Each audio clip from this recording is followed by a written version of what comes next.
नमस्कार, जन टीवी देख रहे हैं आप। मैं श्वेता शर्मा आपके साथ। खबरों की शुरुआत से पहले एक नजर डालेंगे अभी की हेडलाइंस पर।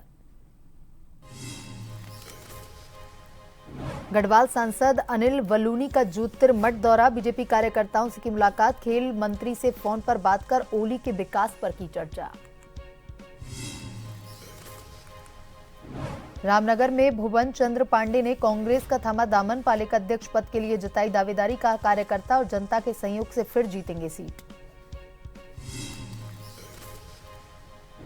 आजादी के बाद भी रजियूड़ा और साला तोक में नहीं बन पाई सड़कें, 7 दशक बाद भी लोग देख रहे सड़क बनने की राह, लोगों ने सरकारी तंत्र की नाकामी को बताया सबूत। बद्रीनाथ में बर्फबारी के बाद मौसम हुआ सुहावना, चटक धूप खिलने के बाद धाम का नजारा दिखा खूबसूरत, आधा फीट से अधिक बर्फ की बिछी है चादर।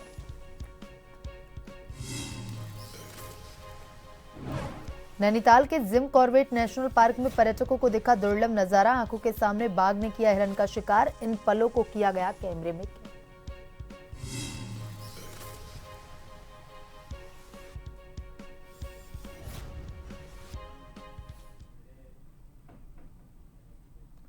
और अब खबरें विस्तार से। गढ़वाल सांसद अनिल बलूनी ज्योतिर्मठ नगर पहुंचे, जहां पर भाजपा के तमाम वरिष्ठ कार्यकर्ताओं ने उनका भव्य स्वागत किया। इस दौरान गढ़वाल सांसद अनिल बलूनी ने सर्वप्रथम अपने कार्यकर्ताओं से भेंट की और उनका हालचाल जाना। बता दें कि गढ़वाल सांसद बलूनी ने सर्वप्रथम आईटीबीपी के अधिकारियों के साथ ओली क्षेत्र का निरीक्षण किया और ओली को किस तरह से पर्यटन की दृष्टि से विश्व के मानचित्र पर लाया जाए, इस हेतु पर्यटन व्यवसाय से जुड़े हुए स्थानीय नागरिकों से चर्चा की और उनके सुझाव लिए। सांसद अनिल बलूनी ने केंद्रीय खेल मंत्री मनसुख मांडविया से फोन पे वार्ता कर ओली के विकास की संभावनाओं पर चर्चा की। बलूनी ने इस दौरान तपोवन के गंगा पार भग्यूल गांव के ग्रामीणों से भेंट कर ग्रामीणों की सभी प्रकार की समस्याओं को सुना, जिसके बाद गढ़वाल सांसद अनिल बलूनी ने सीमांत घाटी के सुराही थोटा का क्षेत्र भ्रमण किया।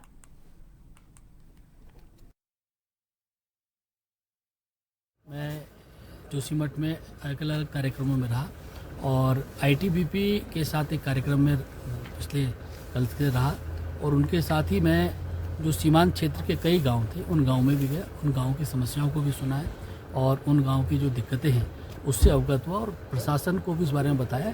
एक विस्तृत रिपोर्ट जो हमारे सीमांत गांव हैं उनकी गाँव को की समस्याओं को लेकर भी हम लोग जल्दी ही आगे इसमें और कार्रवाई करेंगे।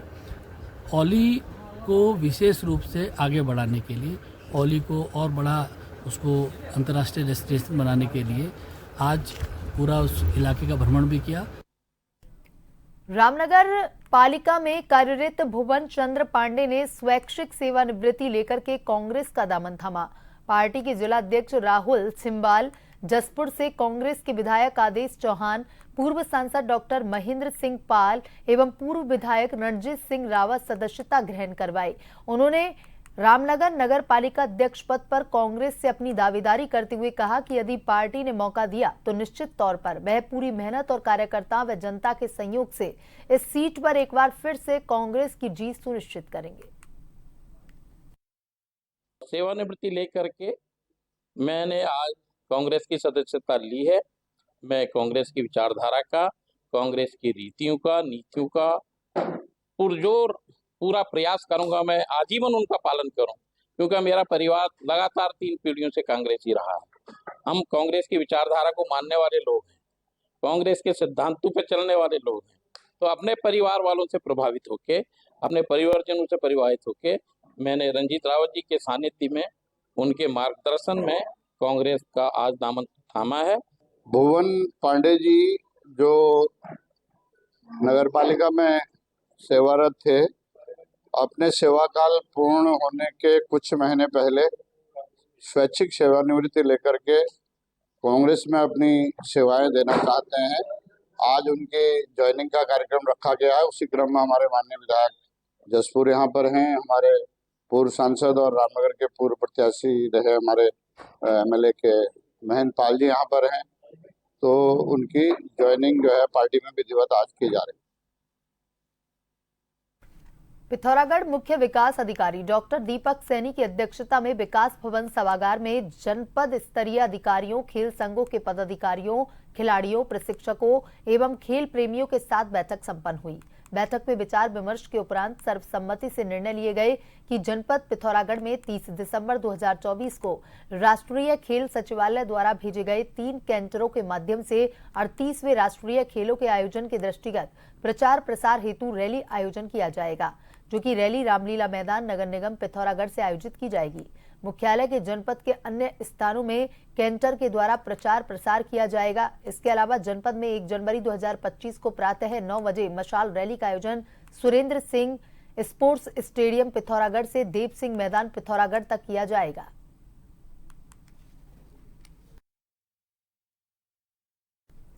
आदर्श चंपावत जिले के इस गांव के लोग आजाद तो हो गए, लेकिन उन्हें आजादी नहीं मिल पाई। जी हां, ये हैरान होने की बात नहीं है, बल्कि ये सरकारी तंत्र की नाकामी का जीता जागता सबूत है।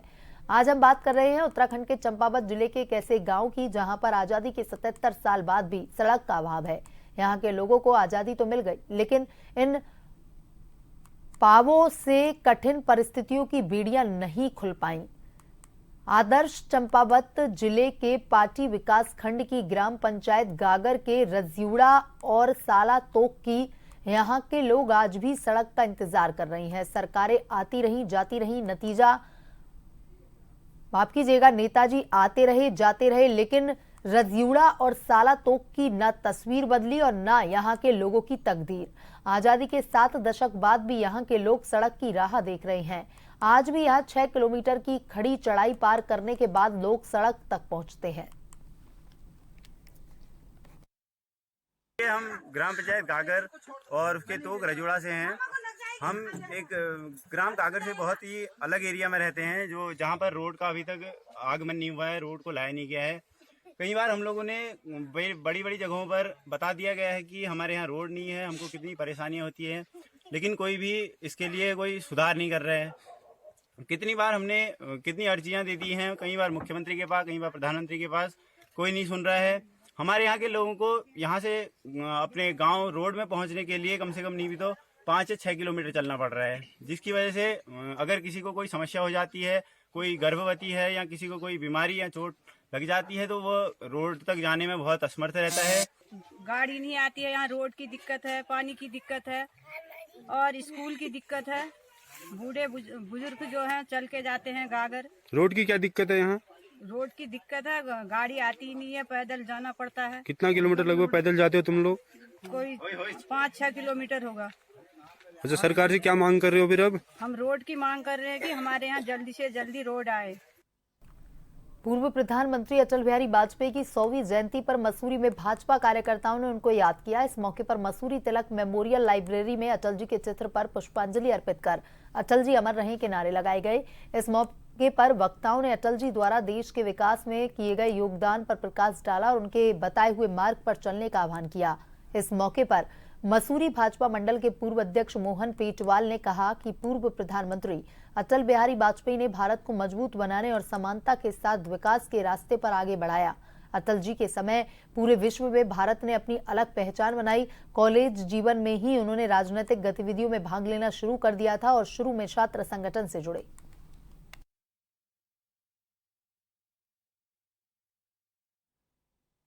वास्तव में जो कंपनी गार्डन का नाम बदलकर उत्तराखंड सरकार ने अटल उद्यान रखा और वहां पर उनकी मूर्ति स्थापित होनी थी, लेकिन किसी कारण उसमें थोड़ा विलंब हो गया। लेकिन आने वाले कुछ ही समय में वहां पर उनका एक भव्य आत्मगत मूर्ति लगेगी। अब मुझे लगता है ये मसूरी के लोगों को और माननीय विधायक जी और सरकार का इसके लिए हम बहुत बहुत धन्यवाद करते हैं।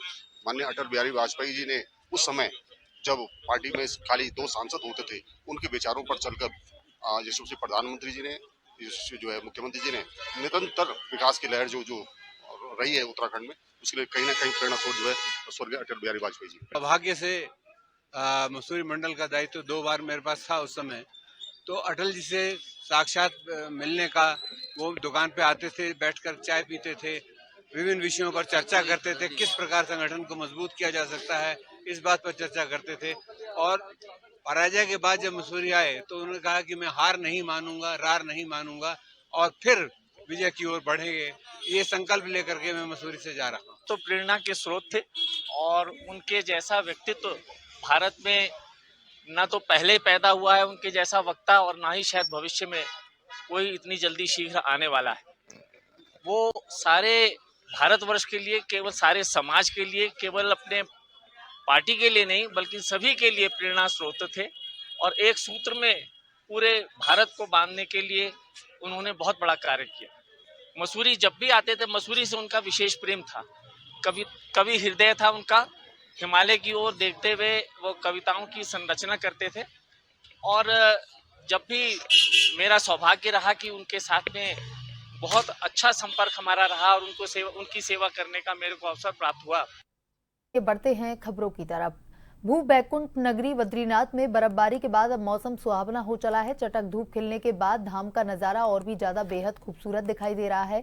बद्रीनाथ धाम में चटक धूप खिलने से सभी पहाड़ियां चांदी की तरह चमकते हुए नजर आ रही हैं। आपको बता दें कि बद्रीनाथ धाम में तकरीबन आधा फीट से अधिक बर्फ की चादर बिछी है। हालांकि आजकल बद्रीनाथ धाम के कपाट शीतकालीन हेतु बंद जरूर पड़े हुए हैं, लेकिन इसके बावजूद बद्रीनाथ धाम में भारतीय सेना के जवान, पुलिस प्रशासन की टीम, बद्रीनाथ केदारनाथ मंदिर समिति के सेवादार मंदिर की सुरक्षा हेतु 24 घंटे तैनात हैं। बर्फबारी के बाद चटक धूप खिलने के बावजूद धाम में कड़ाके की ठंड महसूस की जा रही है।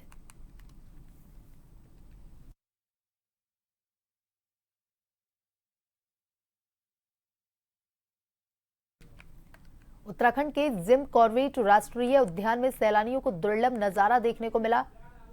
ठेला में सफारी पर गए सैलानियों के सामने एक बाघ ने हिरणों के झुंड पर हमला कर दिया।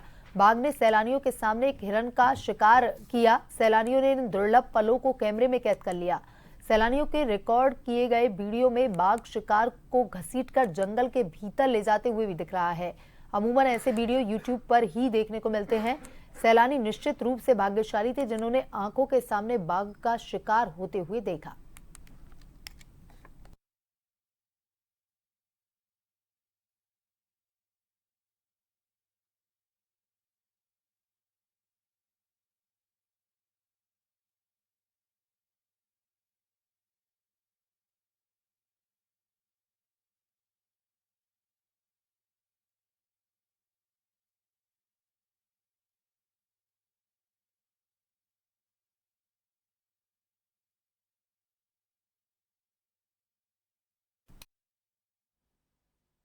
बाघ द्वारा हिरण को मारा जाना जो उनकी जो खाद्य श्रृंखला है उसी का पार्ट है। यहाँ पर ये भी ध्यान देना होगा कि ये माना जाता है कि बाघ को अपना शिकार करने के लिए, एक सक्सेसफुल शिकार करने के लिए 15 से 20 बार अटेम्प्ट करना पड़ता है, तब जाके वो सफल होता है। ये इस तरह की जो चीज़ें हैं वो उनकी जो खाद्य श्रृंखला है या जो पूरा जो यहाँ पर वाइल्ड लाइफ का है उसका पार्ट है। इस तरह के वीडियो हमारे जो कॉर्बेट टाइगर रिजर्व के अलग जोन्स हैं उनसे अक्सर आते रहते हैं। ये दिखने में हमेशा एक्साइटिंग होता है क्योंकि जो एक्चुअल एक्शन है वो जो टूरिस्ट होते हैं वो देख पाते हैं।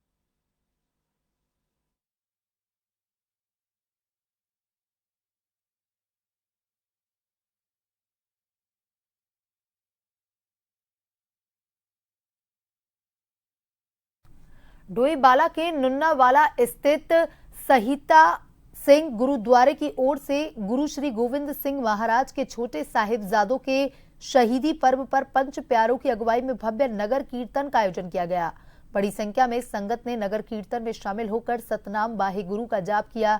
नगर कीर्तन हरिद्वार रोड, ऋषिकेश रोड, आर्यनगर होते हुए वापस नुन्नावाले गुरुद्वारा पहुंचकर समाप्त हुआ।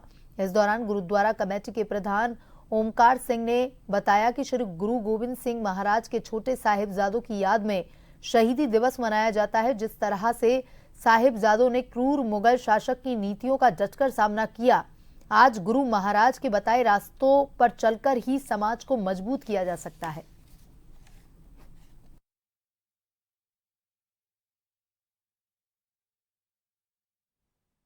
वाला शहीदा सिंह गुरुद्वारा जो है ये छोटे साहिबजादों की याद में बना हुआ गुरुद्वारा है। इसमें हम हर साल जैसे ये हमारा 27 से 27 दिसंबर तक एक हमारा सालाना सैनिकों की याद में प्रोग्राम होता है। इसमें आज के दिन को छोटे साहिबजादों को श्रद्धांजलि के तौर पर एक नगर कीर्तन अपने नगर के चारों तरफ निकालते हैं और उसी का आयोजन आज हम ये कर रहे हैं। इसके अलावा हमारा 27 दिसंबर को फिर प्रोग्राम होता है जिसमें दरबार साहब ने हमारे गुरुद्वारे के बड़ा दरबार आयोजित किया जाता है। वहीं रुड़की मंगलोर के दिगंबर जैन मंदिर में माफ कीजिएगा, राज्य निर्वाचन आयोग द्वारा निकाय चुनाव की तिथि घोषित करने के बाद से भाजपा और कांग्रेस पार्टी में दावेदारों का सिलसिला लगातार जारी है और इसी कड़ी में राजधानी देहरादून के कांग्रेस प्रदेश मुख्यालय में देहरादून के मेयर पद के लिए कांग्रेस के प्रदेश मीडिया प्रभारी राजीव महर्षि ने अपनी दावेदारी पेश की और इस बीच राजीव महर्षि ने कहा कि आज देहरादून की जो स्थिति है उससे जनता बहुत ही ज्यादा त्रस्त है और स्मार्ट सिटी के नाम पर देहरादून की भोली भाली जनता के साथ छल किया गया है। साथ ही उन्होंने कहा कि हमने देहरादून के विकास के लिए एक रोड मैप तैयार किया और अगर पार्टी हमें अवसर देती है तो हम उसे धरातल पर उतारने का प्रयास करेंगे। ये बहुत अफसोस होता है, देहरादून एक बहुत ही खूबसूरत शहर पूरे भारतवर्ष में नहीं, मैं कहूँगा पूरे संसार में, और जो आज इस शहर की स्थिति है, यातायात की आप स्थिति देख लीजिए, आप जल निकासी की स्थिति देख लीजिए, आप शिक्षा देख लीजिए, स्वास्थ्य देख लीजिए, आप बिजली का मामला देख लीजिए, तमाम ऐसी चीज़ें हैं जो है चरमराई हुई है पूरी तरीके से। स्मार्ट सिटी के नाम पर इस शहर के लोगों को छला गया, किसी की घर के आगे खुदा पड़ा है, किसी के पाइप पड़े हैं और सड़कों पे धूल का अंबार। ये सारी चीज़ें जो थी, इन लोगों ने यहाँ की जनता का बड़ा, जो मैं कहूँगा उनको बहुत एक तरीके से त्रस्त किया, बहुत परेशान किया। स्मार्ट सिटी के नाम पर देहरादून की भोली भाली जनता के साथ छल किया गया। रुड़की मंगलोर के दिगंबर जैन मंदिर में लाखों की चोरी का मामला सामने आया है। जीने का ताला तोड़कर पीछे के रास्ते से मंदिर के अंदर चोर घुसे। मंदिर के अंदर 40 से 50 लाख रुपए की चोरी का मामला। सीसीटीवी कैमरे की डीपीआर भी साथ ले गए चोर। कटर और वेल्डिंग मशीन से ताला एवं गेट काटकर पूरी घटना को दिया अंजाम।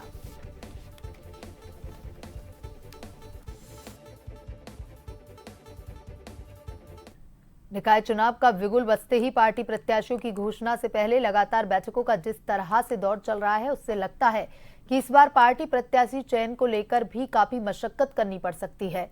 वहीं भारतीय जनता पार्टी के महामंत्री आदित्य राम कोठारी का कहना है कि कांग्रेस के पास प्रत्याशी नहीं है और कांग्रेस कहीं दौड़ में नहीं है। भाजपा के पास एक सीट पर 2-2 दर्जन से ज्यादा प्रत्याशियों का आवेदन मिला है।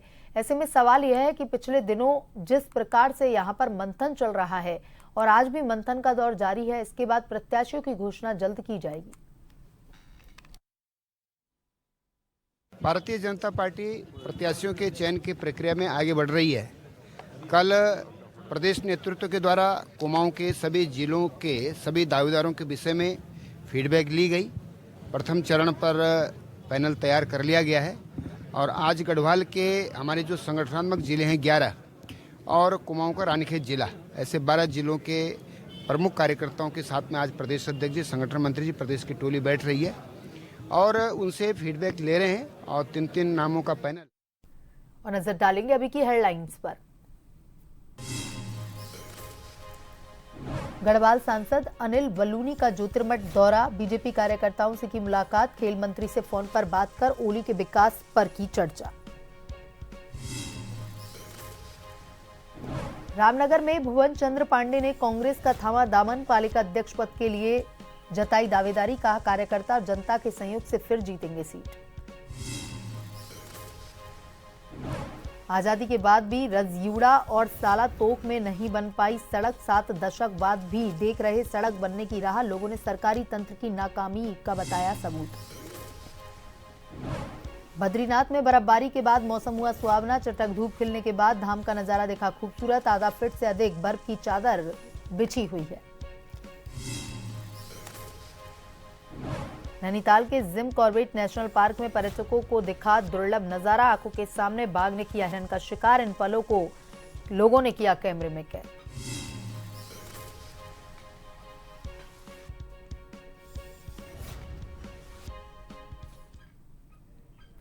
बुलेटिन में अभी तक के लिए इतना ही। बने रहिए जन टीवी के साथ। नमस्कार।